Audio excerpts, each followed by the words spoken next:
why don't you use DDMRP in order to avoid disruptions, in order to make the material flow going well?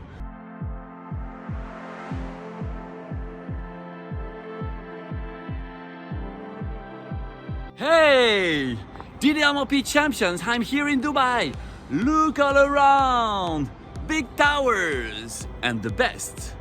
Here you see the image in the lake of all these nice towers. And this image is not the reality. How do you use your digital twins? That's a good question. What is it needed for? You need your digital twins for the tactical range, strategical range, to simulate some events. You want to understand how could it be with this disruption, this supplier, the Red Sea issues, all this kind of, and you want to anticipate it. Great. But then what's happened? Your simulations will feed your planning system. The MRP, your old planning system with MRP that will not do the job.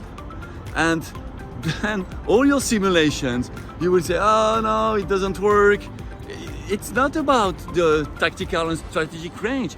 It's about your operational range that the MRP doesn't do the job anymore.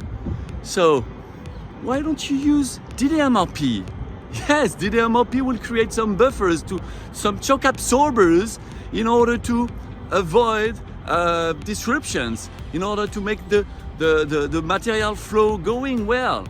And this is a new way of doing with this VUCA world. So think about that and stop managing chaos! Woo!